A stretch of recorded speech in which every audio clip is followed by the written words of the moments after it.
everyone, and welcome to the Popcorn Bucket List, the podcast that keeps your movie bucket list up to date because those 1,000 movies to see before you die lists are just too daunting. I'm your host and tragically infatuated with yet another dramatic wizard, Gracie. And I'm Daryl, who's just going to join a gang of sky pirates as soon as this podcast is over. And I'm Sarah, who would definitely freak out over a bad hair day. Welcome back to our Hayao Miyazaki marathon, where we've made it to episode 4 of our Studio Ghibli deep dive. And today we are talking about two very different fortresses, Howl's Moving Castle and Castle in the Sky. So yeah, let's kind of just open up for generic discussion. How have you guys been? I know it's been a little while. We've taken a couple. We took a month off. I know. I can't even remember what our last episode was, to be honest with you. Well, it was definitely Miyazaki. Yeah, I knew that. It was Spirited Away and Kiki's. Yes. Okay. All right. Oh, that's right. We did talk about Kiki's. I forgot about that. Well, I watched Howl's Moving Castle like 4 months ago, like in January. And I just watched Castle in the Sky 2 hours ago. So I'm doing really well on this subject matter. But yeah, I mean, obviously Howl's is like the big one. A lot of us, that's our favorite or one of our top favorites. I had not seen either of these movies until we did this deep dive.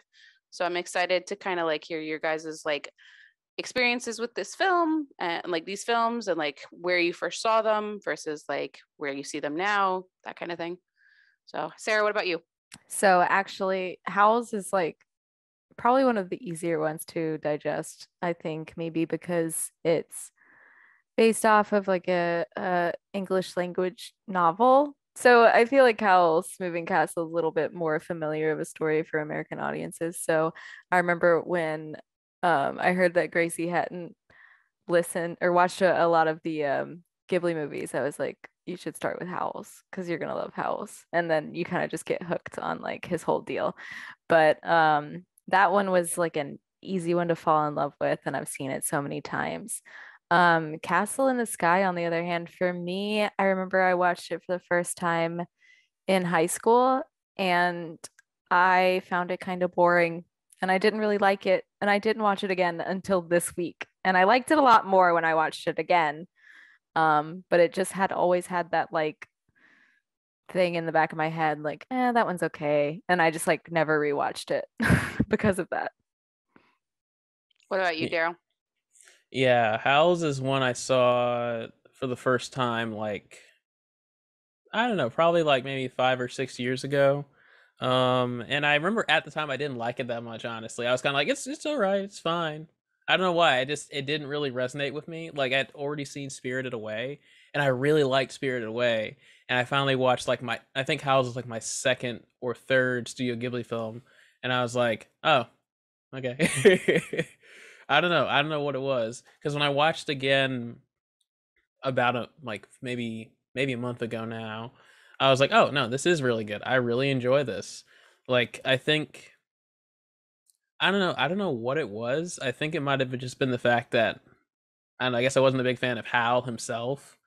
And to be fair, the only thing I have wrong, that I have an issue with this movie is that it's like, once you kind of get into like the third act, things start to get a little confusing because stuff just kind of happens.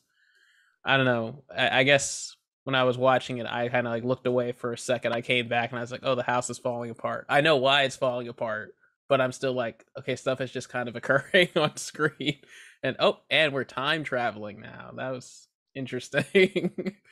But upon second viewing, I do like it a lot more. It's really fun. I really like the music. And I loved the English voice cast for this one is just top notch. It's just such a good one to listen to in English. Castle in the Sky I'd never seen until I think in February was when I watched it. And I it also is kind of like probably like the mid-tier one for me. It's not like an amazing one. It's not bad by any means. It's just kind of like it's fun and it's interesting, but it's also kind of, I don't know, it's a little somber.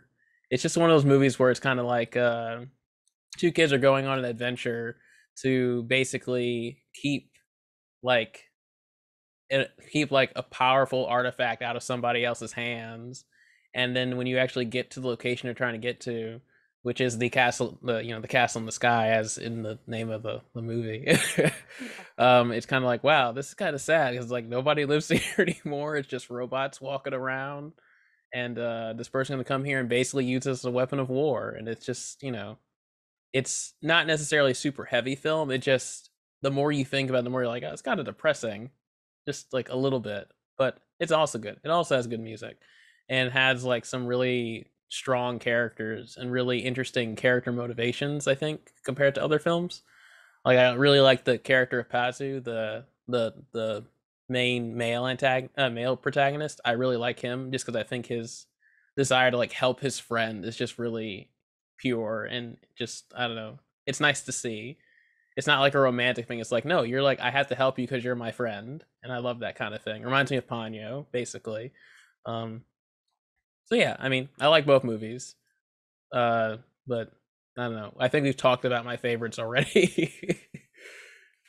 That's interesting. So like you were like, oh, this one's kind of depressing. I'm like, thinking back on it, they all have very depressing elements in it. Like, because they're all either talking about water pollution, war, man-made, machinery against nature. It's all very like, there's, because like I watching Castle in the Sky today, I was like,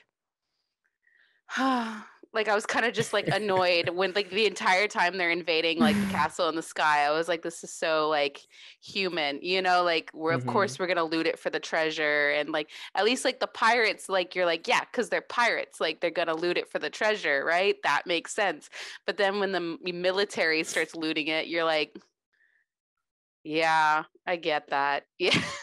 Like I'm like, well, it's very human of them, and it's kind of just like, and maybe that's why I like Howl's Moving Castle, because I feel like the war is a lot more distant in the background because you're so focused on character, like the character, like because like the whole point of it is like that, they call Howl to war to fight in the war, and like that's kind of how they get set off into their own adventure together, him and Sophie.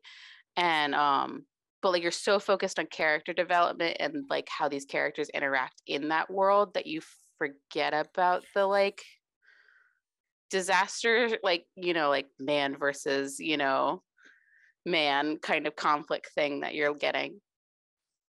Yeah. But I I think mean, his that's whole thing is the like charm being though. anti-war. Yeah, and that's the charm about Miyazaki films, is that they're all like you know light and fluffy, but they have this very dark other side of them. And I think that's really interesting. Yeah, they all come with a message, and the message is almost always the same thing. It's like people can suck a lot because people do terrible things to each other and to nature. But at the same time, it's like you don't have to be that way. is the way I think he always says, like, you don't have to be like this. You could be better. And especially because his protagonists always tend to be children. So it's like, it's like if you have this child state of mind, you know, you can see what's wrong in this world. And it isn't until you grow up that you become, these monsters basically of, destruction. So it's kind of a heartbreaking in its own way, I guess. Yeah, I actually enjoyed Castle in the Sky more than I thought I was going to. I like had watched a trailer a couple weeks ago and I was kind of dragging my feet about it, and then I watched it today and I was like, I really liked the two main characters. Like I liked the protagonists. I didn't find them very annoying. I found them very endearing. I watched the Japanese version, and their voice acting is a lot younger than what you get in the English dub. And because I watched a little bit of the English dub afterwards, and I was like, oh, I can't do it. It's weird now. Like to me, it felt weird. Like, and because like they're cutesy, like it's like oh, she didn't want me to help her, and like the pirate lady's like, oh, this sounds like me when I was younger, and like like, oh, she was protecting you, like all this kind of cutesy thing. It feels more cutesy when the voice acting was younger, and I think that was like my biggest issue with the English dub. I will say Mark Hamill killed it as the bad guy, because I watched like the end of the movie in English to kind of get like as much of the voice acting as I could in their like best parts. But yeah, I mean the whole movie, like the whole time I was watching it, I was like, I don't know, because you see a lot of his characters that he uses later in the movie, like in his other movies. So like I felt like I was watching Kiki and not this character, the Sheeta. Yeah. Like, I don't know. So that was weird for me. It was like kind of like setting aside the fact that I'm not watching Kiki and I'm watching something else, or like the pirate lady, which I can't remember her name, definitely looks like the dad from Ponyo, but big lady. Like, so I was like, whoa, that's like crazy, because I mean Castle in the Sky came out in 86 and Ponyo came out in what, 2008, I think. Yeah. So it's just like, he's like, this one worked really well, let's do this one again, just make him a skinny man, in a fish suit. He always does that, like recycling character designs, like the bad guys in his first like 3 films all kind of look the same. Like the bad guy in this one looks like the bad guy in Castle of Cagliostro. He also looks like the bad guy in Porco Rosso. It's like, you just love that, like that face, I guess. You just love that design. Like it's an evil punchable face, I guess. Yeah. I don't know. It's just interesting. And the military, like the man who runs the military, I don't know what the character's name was, but he looked like Porco, like he looked like the pig. Yeah, he looked like Porco. Yeah, and I was like, oh my gosh, like it's literally, and to me it's interesting, because it's like, okay, he does what works, but it's like, why? Like I always wondered why he chose to do that. Like in my mind, it's like, because does he decide to focus more on background and like scenery rather than character, or is he's like, this works, so, and we identify like with these type of characters, so we're going to reuse them, that kind of thing. I always wondered why he did that. Yeah, it almost feels like watching an actor from another movie, and you're like, oh, yeah, look, it does, they're playing them, and like there's almost like some comfort in it, and you like add it to the other characters that you've seen that look like that. Like there's always that one old lady that looks the same in every movie, and like she kind of just follows you throughout all of the Studio Ghibli films. Yeah, that's exactly how I felt. I also liked in Castle in the Sky, there were moments that felt very cartoony to me, which I will say a lot of Ghibli films have not felt like that. Like the whole scene where the 2 men are fighting in the street and like they buff up their chests and they burst. I love that scene. There's a lot of really fun like anime stuff in and this it felt movie. so like Looney Tunes-esque, or like anime, like Dragon Ball Z moments, and and I'm watching it and I'm like, man, I wish Ross was watching it with me, because he would think this is hysterical, and it, like, I like the wife is standing in the background with a pan, like it just it felt very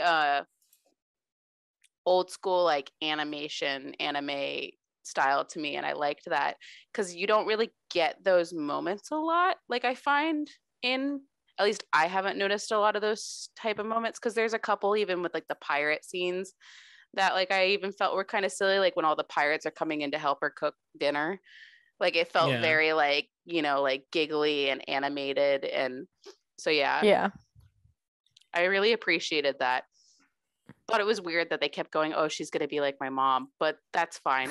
I also loved the pirates, because it felt very Goonies great to me. Like I love the Goonies, like the mom pirate and like all her sons. Like it's very I really love that trope. So I was like obsessing over that the whole time.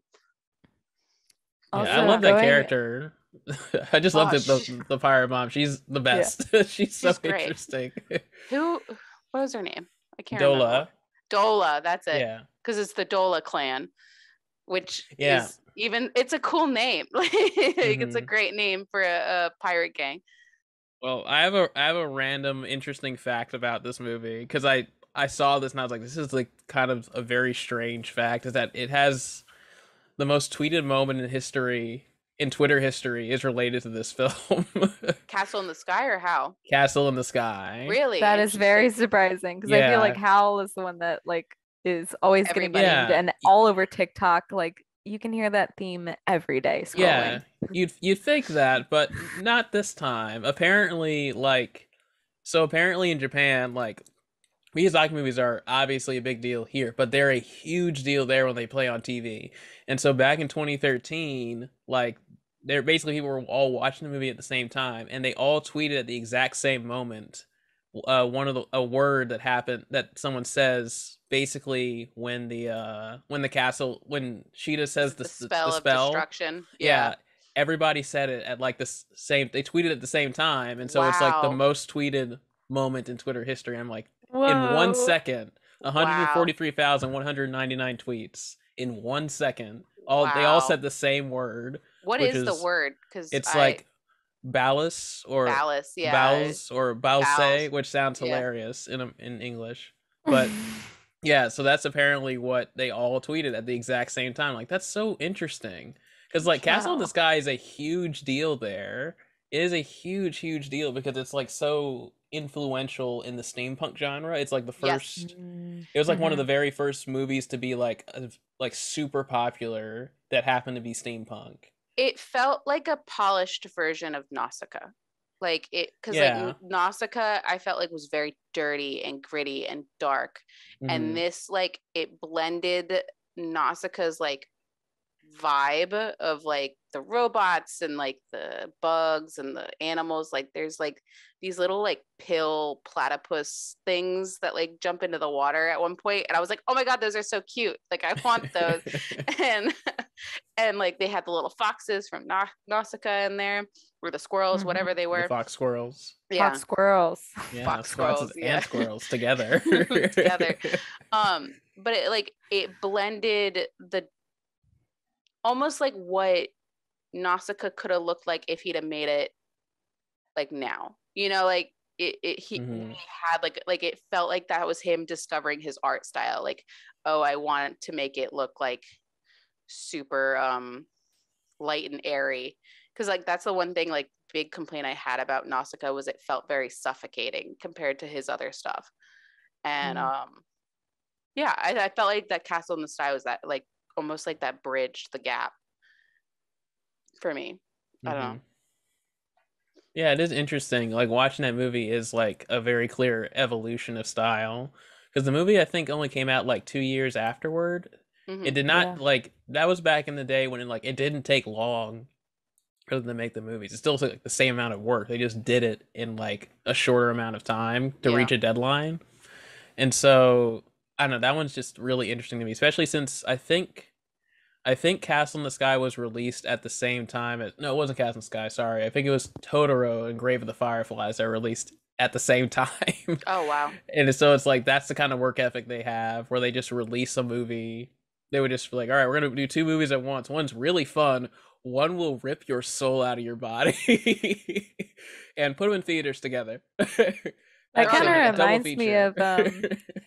of Steven Spielberg because two Oh of his yeah. biggest movies came out the Mhm. year I was born. Yeah. Jurassic Park Park and Schindler's and List. Schindler's List.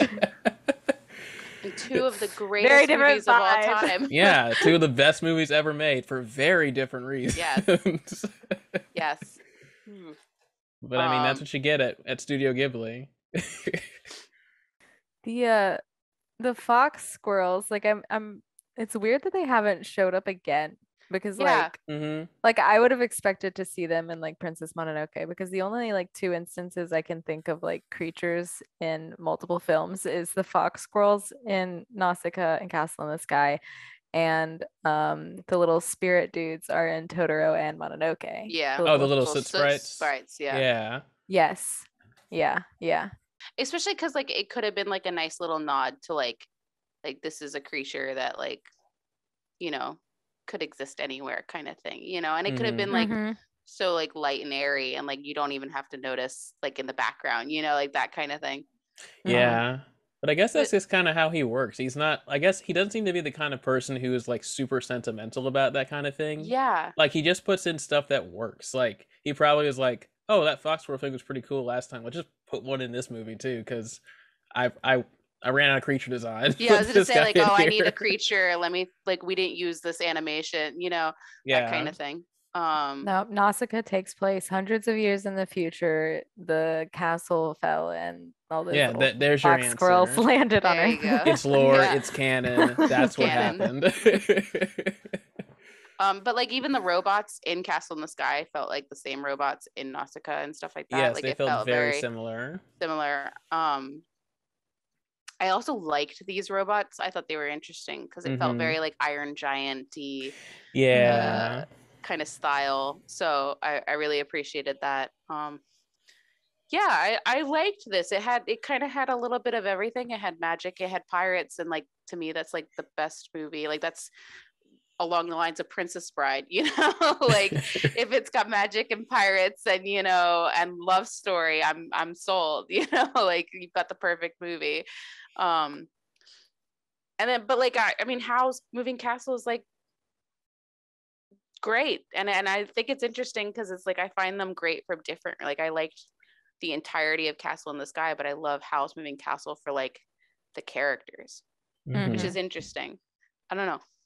Yeah, like that movie, I think one thing I like about that movie is that thematically it's different from Castle in the Sky.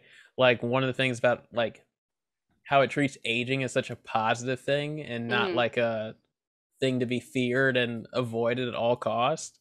Like it's so interesting because the whole time you're watching Sophie as an old lady basically, and you feel bad for her initially, but after that you're like, no, she's fine. She'll be okay. She's got this. Because you fall in love with her as an old lady. Like you don't really get to know her as like the teenager or young adult that she is at the beginning of the movie. Yeah, she becomes more interesting when she becomes old, when she's faced with that adversity. Yeah, I mean, I guess exactly. that's how character development works, is that you throw an obstacle in someone's path and they suddenly become a lot more interesting because they have to fight against it. But at a certain point she just kind of is like, she doesn't even notice, which is so interesting. Like she clearly just kind of forgets that she's an old lady. She doesn't even notice when she turns back into, her original age, which is so fascinating because she does it randomly throughout the movie. And I do like that Hal like notices and he doesn't say anything. He's just like, no, you're good. You're fine. You're fine. The same, yeah. Like I love you either way. Exactly. Which is such a sweet thing, I guess, from I assume a mortal wizard. I really liked like the use of how many different characters they could throw at you in this movie, like because there's a lot of characters, there's like the Witch of the Waste is in there and she changes her form halfway through, like, and then you've got like the little apprentice whose form also changes. You've got Calcifer, you've got Turnip Head, you've got the little dog, you have the queen or king or whatever, queen, right? Oh, you mean the what's her name, who is like, hey Hal, come to the castle, because you got a war to fight. Yeah, whatever her role is, like war minister. She's like a war minister of some kind, but she's also a wizard or a witch or whatever, because she was like his mentor or whatever. I don't really remember, but it's been a while since I've seen it, and I really want to see it in the replay. They're doing showings of Ghibli in Cinemark right now. Oh, that's right. And I really want to see Howl's, I think, in theaters. I think that's the one I want to go see because I just feel like that's the one I haven't seen in the longest time, and so it could warrant a replay. I also just love the voice acting, the English voice acting for this one.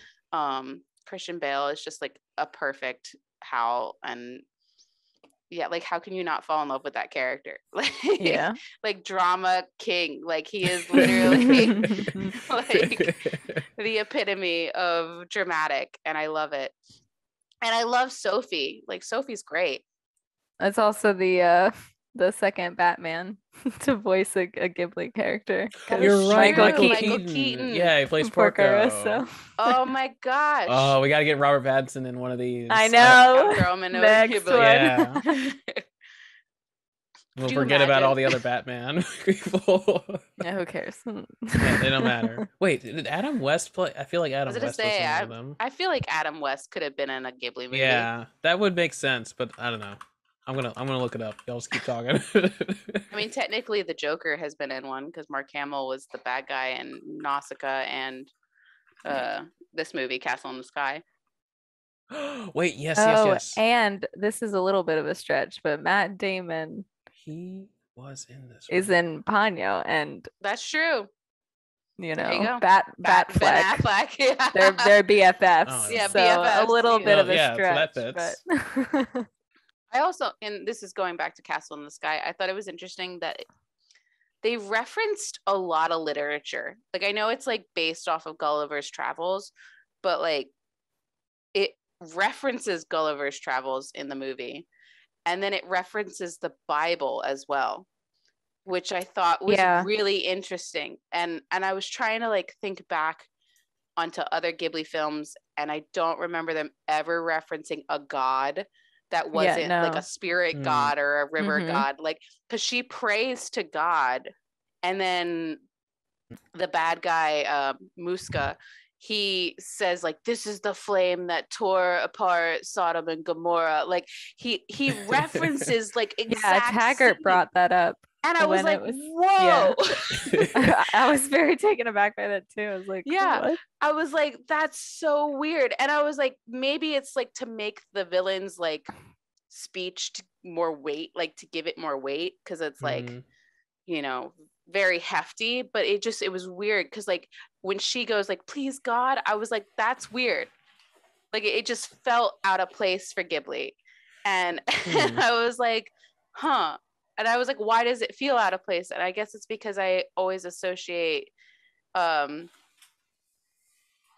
you know, them Ghibli with very like the river gods and the spirits and the, you know, the mountains and the very nature like oriented, those type of things that I kind of felt like it was out of place almost. Like it definitely brought me out of it.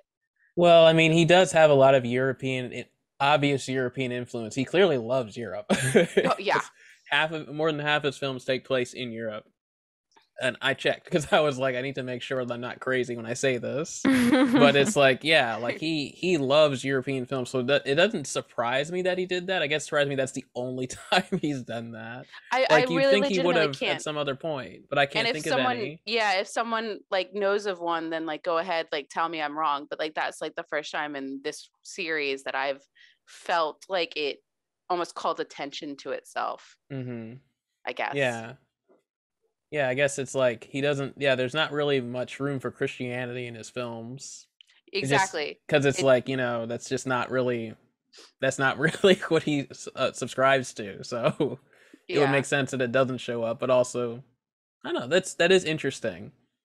That it's Also, the only there's time it just does so that. many other like fires and flames that he could have referenced in the Bible that it was interesting that they did Sodom and Gomorrah. Like I was like, that's an interesting inclusion. Like And plus that's a like very specific one. especially because like I feel like that tells you like the intent that he has for that weapon.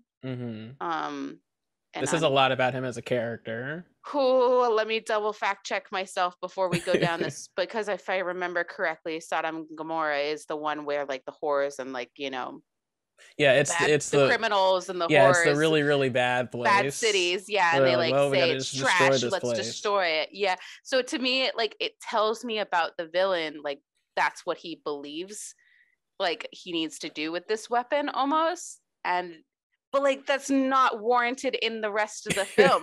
Like like there's no other like reference to like, oh, the like this world is full of like bad people and everybody's filthy and dirty and like, you know, I need to like cleanse this world. Like there's no other reference. So it just to me is an interesting line that like took me way out of setting. And I wanted to talk about that. Sorry. The bad guy's clearly out of touch with reality anyway, so Makes sense. He reminded me Anybody who of wants to wield that kind of power has no idea what the world is actually like. he reminded me of the bad guy from Who Framed Roger Rabbit the entire time. I think it was the glasses. I don't know why. I think it was because the glasses like kept going like in and out of like being regular glasses, like they were transition glasses or something like that. And to me, I don't know why, but it reminded me of Christopher Lloyd Who Framed Roger Rabbit. Oh my gosh. I thought it was interesting too in House and Moving Castle that the protagonists are older. Like this is, at least in this deep dive so far, what we've watched, they're the oldest protagonists at this point, like at least leading up to where we are.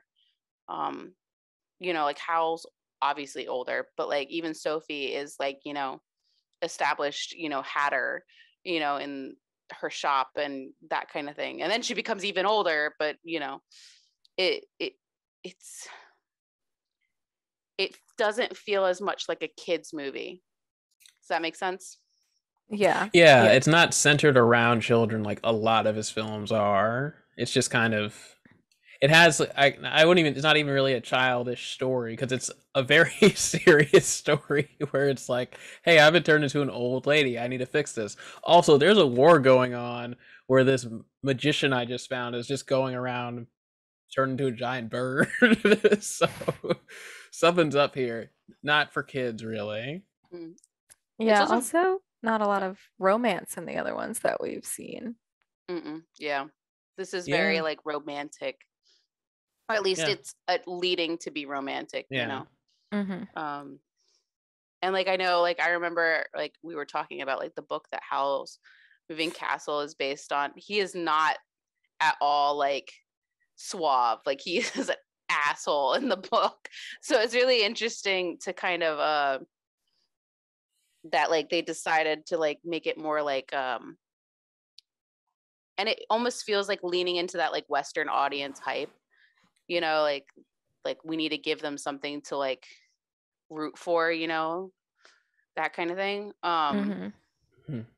Which is interesting considering that he made this film. He was like, I know the Americans are not going to like this because I'm making this as a response to the war in Iraq. And then we all love the movie because it's a good movie anyway. So well, that's what happens when you cast Billy Crystal as fire, like yeah, that's what happens. You can't cast Billy Crystal and not expect us to go and flock to the theater. Yeah. I mean, also he just already had such a big name that like, I mean, Christian Bale saw Spirited Away and then they were like, hey, do you want to be in this movie? And without knowing who he'd be playing, he was like, yes, absolutely. And then he plays and then he's like, oh, I'm the main character. But like he just agreed. Yeah. And like I don't blame him. Like it's what a privilege to be a part of like something like that in the dubs, who is it's Lauren Bacall, right? Who plays the Witch the Waste, I think, which is like, oh my god, one of the greatest. My favorite character, I think. Oh, really? You love the Witch the Waste? I love that character just because I think she's like so like unlikable initially, and then when she gets turned into an old lady, you're like, oh, she's kind of sad, but she's also still kind of herself. She's a little mush. I love her. Yeah, she's just a little mushy like cube basically. But she's such a complex character. I love her character so much because she's like, she's evil in a way, but also she has her reasons. She's just obsessed. She's obsessed with Howl. That's her problem. I don't know. This is more on my end, but Lauren Bacall was into Have and Have Not. So like old school Hollywood, 1940s, she was in like The Big Sleep.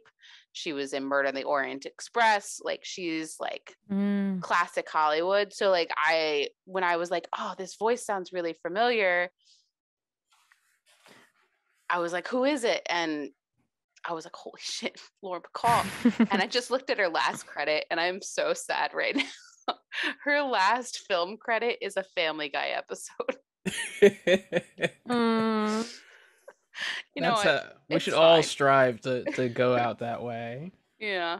So she does Howl's Moving Castle 10 years before she dies. So it's really, I don't know. I thought it was a really interesting casting because it's not like a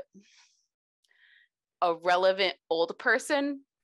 Does that make sense? Like Cloris Leachman, who plays the pirate lady in Castle in the Sky, she was relevant. Like, you know, like it's there's definitely like, I think Betty White was in Ponyo. Like, I think it was Betty White, right? Yeah.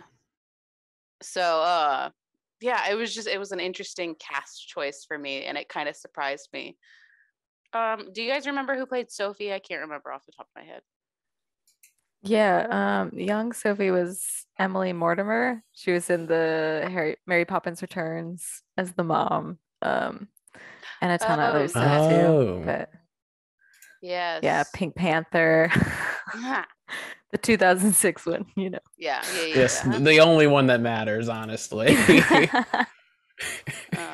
also has Jenna Malone in it, which is like crazy because she doesn't become really famous until like 10 years after this movie. Which is funny too, because her and Josh Hutcherson, who does Markle, are in Hunger Games together. Oh my gosh. Look at that. Baby Josh Hutcherson. They're bringing it back.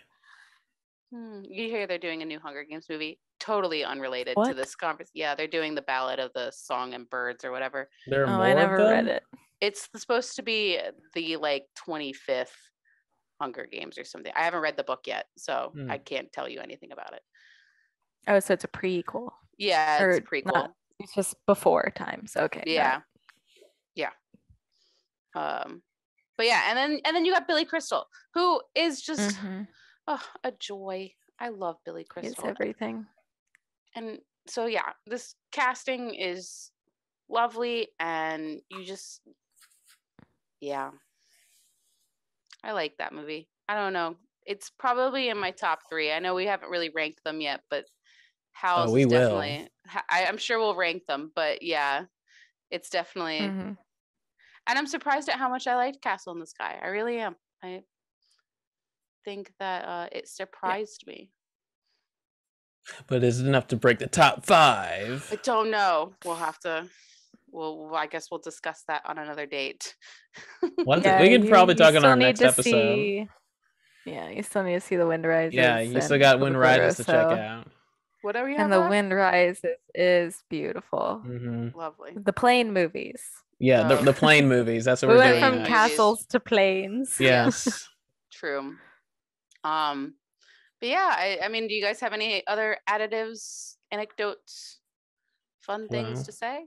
Well, as always, I will comment on the music. The music is good and wonderful as always. I love the theme for Castle in the Sky. I think it's the theme for both those movies are super memorable for me. I just kind of randomly think about them throughout the day because they make me smile. Like Castle in the Sky it's like this kind of wistful, like ages and ages have gone by. Like there have been so many cool things that have existed and they're gone now. They're just memories, but they were awesome when they were here. And then you have like Howl's Moving Castle, and its theme is a waltz, which is really cool because like one of the best times you hear it is when Sophie and Howl are walking in the sky together, and it's kind of like a dance. So it fits that. Like when I saw that scene, I was like, I wonder if that scene was described to the composer, and he was like, "Oh, okay, I know what the theme is going to be. It's going to be a waltz. I'm going to make a a 1 2 3 1 2 3 kind of soundtrack."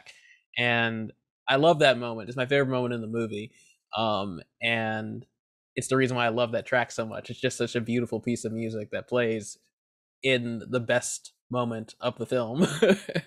So, I liked there was a moment in Castle in the Sky where it's like focused on the pirates and maybe it was because I was already equating them to like the Goonies and like the chase scene at the very beginning of the movie for the Goonies, which is like the mom breaks her sons out of prison or whatever, and it's like a high speed like car chase or whatever, and it's also introducing all the other characters, but it's like got a great like entrance song. And there's a moment when you're watching, I think it's when the car is chasing the train, or whatever in Castle in the Sky, there's a moment where I felt like that was it. Like I was like, oh my God, this is what I'm watching right now. Like I was like, I'm watching the Goonies. Like I felt like so, and the Goonies is one of my like top favorite like films for childlike wonderment, I guess. I don't know why, because I was probably a big pirate fan, I'm sure, growing up. But so this film felt for me almost nostalgic in that way, because I was like, cool, I get sky pirates, like awesome. But yeah, I felt like the music was very reminiscent for me of that kind of vibe. Like it gave me the piratey vibe to me. So. Yeah, I can't speak to the Goonies element because I've never actually seen the Goonies. Next to movie night. Oh, I can't wait. Oh my goodness.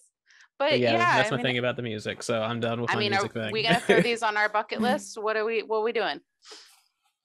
Let's see. I feel like you should definitely watch Howl's Moving Castle. Castle in the Sky, I'm not sure if I would put it on because while I like it, I don't feel like it's essential viewing. It's more like, do you need like a historical context for why steampunk got really popular? Go watch Castle in the Sky. If you don't really care that much, just like most people don't, you're probably good. So at least Howl's. Howl's is on the poster ad in my room that's like 1,000 movies for you see before you die. So that, I guess yes. The poster said it, so you have to. Sarah, what about you? I would agree with that sentiment. I did love Castle in the Sky, and I think that you're not gonna have a bad time watching Miyazaki. Like it was fun. It was like very animated, other than just being an animated movie. But I did love like the cartoony bits of it, and it is another work of art, obviously. But yeah, it's hard not to put Howl's Moving Castle on that list. It's gotta be, and I recommend the English dub. I think that one and Ponyo are the two that I'm like, no, you should watch the English dub because they're just absolutely brilliant. And I mean, you gotta hear Howl saying "That's my girl." Oh yeah. Christian Bale is, yeah. I'll agree. I think that Howl's is necessary for bucket list material. Like I would say, like that's necessary film watch.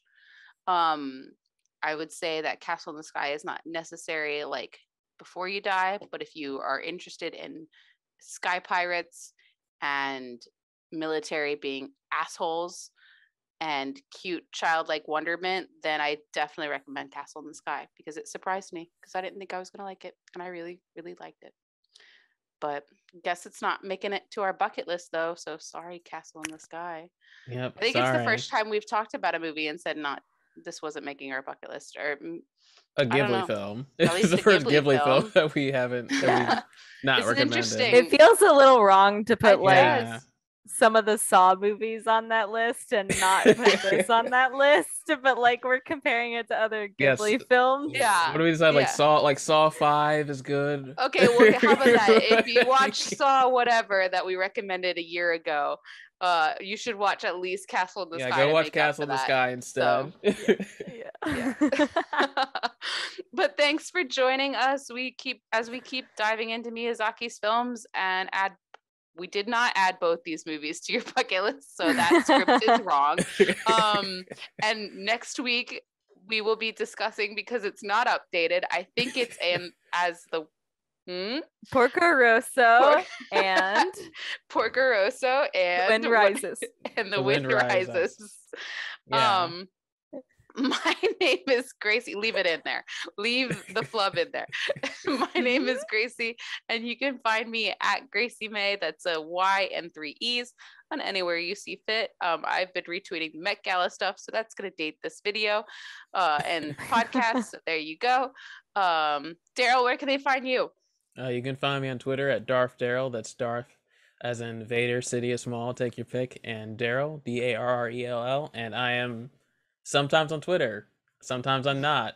Elon Musk buying it is not really going to affect my usage, honestly. So that's also Well, going it to help might. date I this don't know. video. We'll do that. So- That dates this video. Yeah, that's definitely going to date this video, because if it actually happens, and we're like, oh, okay, well, it happened, I guess. And Sarah, what about you? Well, I'm a snotty_person on Twitter and snotty.person on Instagram. And both of those are snotty with an IE instead of a Y. And check us out for podcast updates and movie news at the Popcorn Bucket List on Instagram and at TPB_podcast on Twitter, or just find us on whatever social media you use, because, you know, I'm sure we're there. Tune in to our YouTube channel if you want to see our beautiful faces. Cheese. And we'll be uploading the video version at some point after this podcast comes out. So do with that with what you will. I will see you later. Bye, guys. All right. Bye. Bye.